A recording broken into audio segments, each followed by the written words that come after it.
What's up guys, welcome to Decumnev MMA. This is my new channel where I'll be sharing some of my picks for upcoming cards, because I've been doing pretty well recently and I thought might as well fucking share it with the people so people can maybe win money. My multis always fail because I do too many legs, but I always pick the right winners, so we'll see how we do this card. Starting off, we've got Jacqueline Amorim versus Mizuki. Same last name as the dude who just won a rigged fight by decision, if you know, you know. For this fight, I've got Jacqueline, mainly because she's proven that she can finish in women's MMA, which is big for any women's fighter. And clearly, you know, she's the favorite here for a reason and a heavy favorite. So I'm going to go with Jacqueline for a finish here. Won't talk about this one for too long because it is the first fight of the night, so we won't worry about that one. Next up, we've got Azat Maxim versus Mitch Raposo. Based on Mitch Raposo's last couple fights, I don't really think he has much to bring to the table. He's mainly just been losing close decisions and not really doing a whole lot when he's in the cage, not throwing many strikes. Where Azat here, I actually think he won his last fight that he lost. Or it was very close, but that was, yeah, Tagir Ulanbekov was a close decision. He got a couple of good takedowns and I thought he was doing well in the striking, but I think the visuals of the last round sort of didn't help him, even though it was an incredibly close round. But I think I've got Azat Maxim by a finish here, either submission or KO in the first two rounds. I just don't see Mitch Raposo being able to keep up with the talent that Azat Maxim has and the well-rounded game that he brings to the table. Next, we've got Chris Barnett, the GOAT, versus Hamdi Abdelwahab.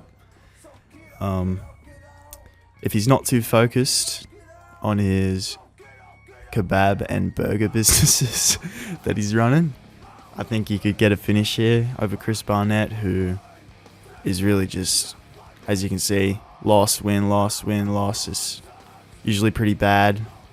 And his highlight was that spin kick over, I forget his name. Yeah, Vellante, who was old by that time and was still kind of putting the works on Barnett before Barnett found that finish. But it was honestly the greatest celebration I've ever seen in my life. Kung Fu Panda type shit. But yeah, I can't back him now, especially since he's getting pretty old, nearing 40, especially, you know, considering that he should be at a way lower weight class if he was in shape at 5'9". That's just insane. 5'9" and 120 kilo. That's pretty fucked, considering that Hamdi's 6'2" at 264. So I just don't see Chris Barnett getting a win over a younger fighter ever at this point. So yeah, we're going to go with Hamdi, probably by a decision. I don't see him getting a finish. I think Barnett's just going to fade and it's just going to be a slow slugfest where he loses a decision. Probably retires too. Next up with the card, we have Jose Delgado versus Nathaniel Wood. I'm going to take Jose Delgado with this one. I don't really trust in Nathaniel Wood as a prospect. I think he's a bit too pitter-pattery. I'm not a big fan of his striking. It's kind of obvious what he's looking to do. And I just see Jose Delgado getting a finish in this one because that's what he has been doing. And I just don't see the level of talent from Nathaniel Wood that I would pick against a guy like Jose Delgado, who clearly has that dog. And also Nathaniel Wood is British, and I don't really believe in a lot of British prospects. So that's a pretty quick prediction there, but I've got Jose Delgado by probably TKO in the first couple rounds. Next up, we have Volta Walker versus Louis Sutherland. Another pretty easy pick here for me. I'm going to go with Volta Walker for an early sub. As you can see in this pick, Louis Sutherland looks absolutely fucking jacked. His shoulders are like up to his ears, but he does not look like that in the UFC, and it's because ever since they got rid of USADA. This new testing system they have, it's basically just like they're gonna pick, they're gonna pick who's gonna fucking get the Roys and who's not. And Louis Sutherland is not been picked, obviously, because he looks like a fucking sack of potatoes. And I know Walter Walker doesn't have the best physique himself. I mean, he has been getting into better shape with every single fight. And so I think that's a good thing to look at if you want to compare the two physically. But Walter Walker has just proven to be able to go out there and impose his will. Really just get whatever submission he wants. Usually the heel hook. Or he could win a decision. I could even see him getting a TKO just based off his grappling. Hold him there. Beat him to death. I got Walter Walker by early finish, most likely. Submission. I wouldn't be surprised if he went for the heel hook, and I don't think Louis Sutherland has the tools to be able to defend against a heel hook either. At heavyweight, an elite heel hook, like, that's big. So I got Walter Walker. Next up, we got, I honestly don't really know these guys. I'm pretty sure the guy on the left might be the Hamburger Man. Might be his brother or some shit. And this guy, I'm just going to fucking base this one off vibes right here. I'm going with... I'm both coming off a loss. Oh, he lost to Gabe Green by sub. And who'd you lose to? Who'd you win? George Hardwick. I'm going to go with Abdul Karim El Sawali here. I don't think losing to Gabe Green is a great look. And I think that Abdul Karim El Sawadi is just going to fucking dog this one out, boys. If you beat George Hardwick, who's a good regional British prospect that, obviously lost on the Contender Series and didn't make it to the UFC. But that's, shit happens, eh? Another reason why I don't really believe in the British guys, because he was fucking pretty hyped. I think the only British fighters... I mean, I'm not going to sit here and start naming British fighters, but I was just going to say Jonathan Haggerty is the real deal. And I don't really all the other British motherfuckers, just British in it, bruv. But yeah, we're gonna go with Abdul Karim El Sawadi here. We'll probably go for a decision. Probably gonna be a pretty average fight. Next, definitely going with Ludovic Klein in his matchup with Matiz Rebecki here. I don't really think Rebecki brings the threat that Ludovic Klein does with his strikes and his power. Ludovic Klein, I mean, he's got the nickname Mr. Highlight for a reason. He'd be fucking putting the beats on these dudes. Even though he lost his last one, it was pretty... I wouldn't say it was that close, but, he still put up a good fight. He always does. I just don't really like his losses, and he's got a bit of a short reach for his height as well. He doesn't really have a lot of tools to be able to set up, but he's trying to do it there a lot of the time, and he's a bit stiff, and he plants his feet, and he, it's just like, what's coming from this guy, and I just think Ludovic Klein's going to catch him with something in the pocket. Probably a left hook or right hook. Early, probably round 1 or 2. And finish the fight. Next, we have Ikram Aliskerov versus Jung Yong Park. See, I want to back the Iron Turtle so bad, but I think his way of winning is sort of outlasting the other opponent and getting the submission or TKO finish late. He likes to drag fights into deep waters, and I just don't know if he can take Ikram Aliskerov there before Ikram finds a finish on him. So, I really do want to go with the Iron Turtle by sub. But I gotta go with Ikram. Probably by round 2 KO, I'm feeling. We'll have like I think it'll be a pretty bad first round for Jung Yong Park. The visuals are going to be bad. He's going to go back to his corner, beaten up. And I think Ikram's going to find the finish on him in the second round. Unfortunately, I love the Iron Turtle, but, it just has to be.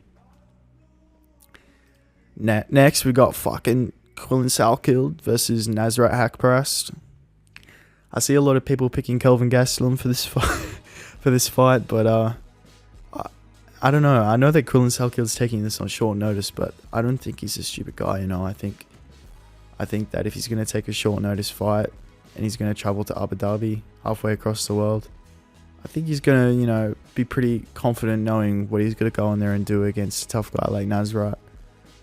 And, I didn't really have Nasrat on my radar back in 2022 before this win streak because, he was always sort of like almost like Kelvin Gastelum himself. Like, he kind of just goes out there and he's going to do the same thing every time and be tough and be gritty and have good boxing and, a solid takedown defense, solid takedowns.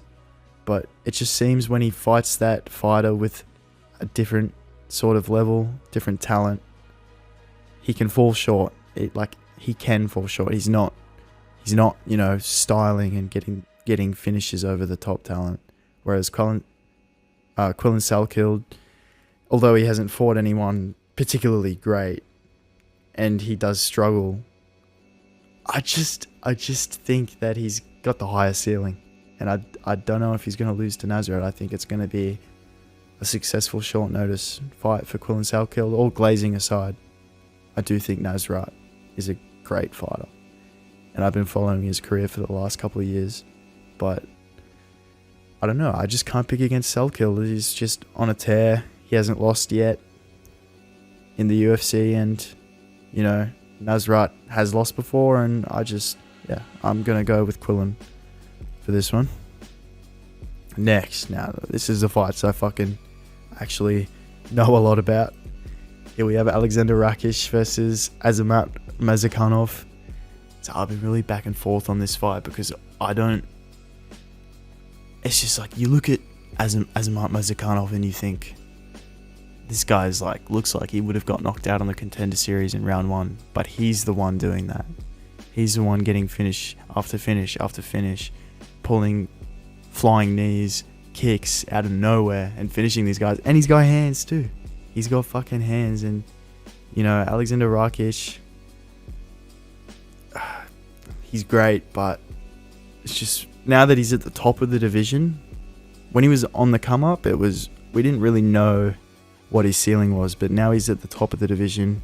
And I say that, he's not even that high ranked, but having fought his last 3 opponents who were all high level, Yuri, who he was doing very good against until the finish. But I was gonna pick Mazakhanov actually, but I think I'm gonna go with Rakic because something tells me he's just not gonna lose 4 fights in a row, if that makes sense. And Mazakhanov hasn't fought fucking anybody. I mean, if you take a look, Brenson Ribeiro, Menefield, come on. I don't know if you guys feel the same way, but Menefield, I think he's a bum. I mean, Dustin Jacoby is a good win. I mean, Jacoby, is a bit of a low IQ fighter in high pressure moments where he probably could have won, but fumbles. And he just hasn't fought Alexander Rakic or anyone of that level. I don't think any of these guys would put up a fight with Yuri. I think Yuri would destroy all of these guys. And although Mazakhanov has been doing that too, I just don't know. I just don't know if he's got that, that next thing that a lot of these light heavyweights have. Alex Pereira, he's just got that fucking power, man. And he can find that shot on you. Yuri, he's got that flow state and he just locks in and he just, no matter what, he's going to fuck you up unless you're Alex Pereira. And, although Mazakhanov has tricky striking, I just can't pick him to beat Rakic when he hasn't proven it yet. And I'm probably going to eat my words for that, but I'm actually going to go with Rakic by either a late TKO or a decision. Probably body TKO. Next fight, we have Volkov versus Jalton Almeida. You got to go with Volkov of this one. I know that he's an underdog, but I just can't get over that Cyril Gane performance. I thought he would win, but and to me, he did win. That's the thing. He did. And it was a robbery.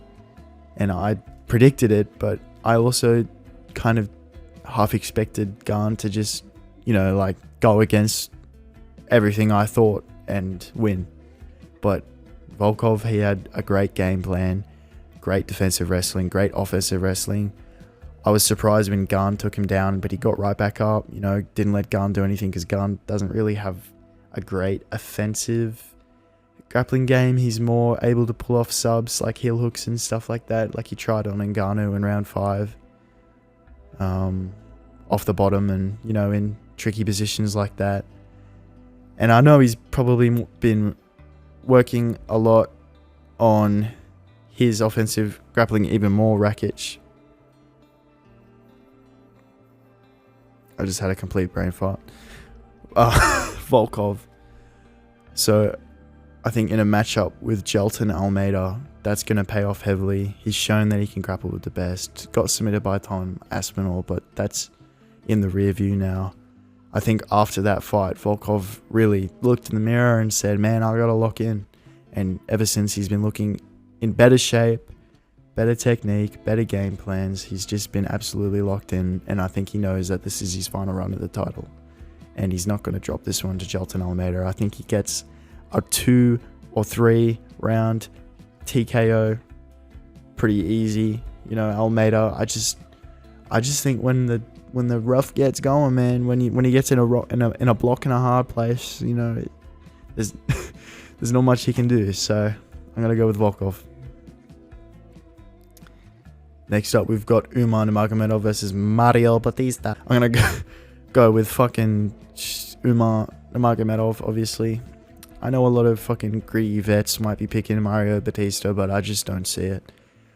Especially after Patchy Mix has proven to be nothing but a fucking scarecrow in the octagon. And I just don't see the, the Marab-ness from Mario Batista. He's basically just tries to be Marab. Had the exact same game plan for Jose Aldo that Marab did, and it worked. It worked, but, he's just not it, He's not good enough to beat Umar Nurmagomedov. Umar has fantastic kicks. He manages range beautifully, and I just don't see Mario Batista being able to get on in the inside, land his meaty hooks. And if he tries to take Umar to the ground, I don't really know what he would be looking to do there. He would be defending a lot of submissions, reversals. He would be so worried about Umar's grappling that I don't think he would be able to get much off himself.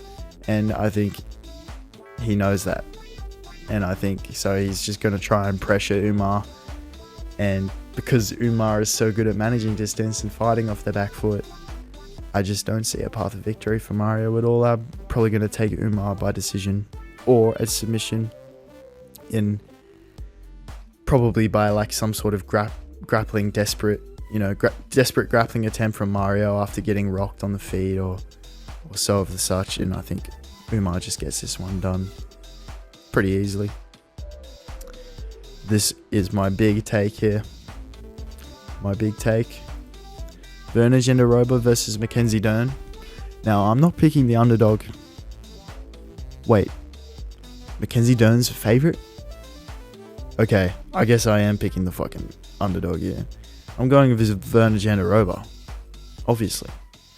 And I actually think she's going to get a TKO in this fight. Now, why? Well, obviously, Mackenzie Dern is no stranger to being finished. She got TKO'd by Jessica Andrade in round 2. I believe there was 4 knockdowns in that fight, which is an absolutely fucking crazy stat for a 2-round fight and a women's fight. And I just think a lot of her game relies on dogging out through a war and then finding a submission or finding some sort of TKO finish in the heat and the midst of the battle. And in a 5-round fight, I just don't see that game plan coming to fruition for her, especially with how decorated a grappler that Werner Genderoba is, with the control and the pace that she pushes on people. She's basically like fucking female Marab in a way. Not with the amount of takedowns that she's shooting, but just the way that she's able to establish control and dominance over any grappler that she faces, anybody. And she has a TKO win on her record too. It was a ground TKO. earlier in her UFC career, which I know isn't the biggest indicator that she's going to win this fight by TKO, because recently against a higher level she doesn't get many finishes. But that's the nature of women's MMA, and she's due for a TKO, I believe. I think Dern is going to gas herself out, just going for subs on the ground and swinging wildly on the feet until Jandiroba just, grits it out, takes her down, ragdolls her around, defends all the submission attempts, and I think she gets a TKO finish in round 3 or 4 when Dern's just on bottom and ready to quit. I think it could look actually quite similar to the recent fight last weekend, RDR and Brendan Allen. Yeah, I just don't think Dern is going in there to fight a full 5 rounds. I think she's looking for a fluky sub here, and I know that Virna Jandiroba is prepared for all rounds of the fight, everywhere where it goes, striking, the grappling, the wrestling. And yeah, I just see Virna Jandiroba actually getting a TKO win here in round 3 or 4. That's a lock, I believe, or at least a submission. I don't see this fight going the distance. Especially women's MMA. I mean, there's been some finishes recently with Fiorot, knocking out Jasmine Judavicius or whatever the fuck, Judavicius or whatever you say her name. And yeah, I think that's an easy lock right there. Now, finally, Tom Aspinall versus Cyril Gane. Now, is this a bit of a fence to the prediction? Maybe not. But I will give a prediction, but I will also give my counter prediction, which I think could also happen based off I feel there's some things, this kind of spoils my pick, but I feel like there's some things that Gane could easily capitalize on that Aspinall sort of doesn't worry enough about.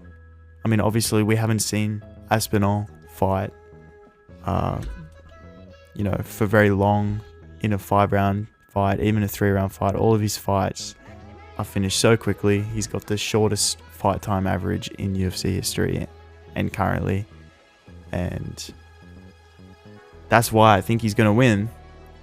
But my fence-sitter prediction here is that I think Gane has, the deeper tool bag when it comes to, the Muay Thai techniques, out of the 8 limbs. He's got the elbows, he can spin, he's got tricky kicks, where Aspinall, I don't want to say he just has that right hand, because all the right hand is what we've seen. That's pretty much all we've seen from him, and, he's got good submissions, which is what I'll get to. But I think that Gane, he could find a TKO, is what I'm trying to say. I would not be surprised if he was able to get a TKO over Aspinall, even early or later, if he can drag the fight out, body, elbow to the head. I can just see it playing out in my head. But I would have to go with Aspinall by submission. I think MMA Guru picked the same, because I do watch his picks.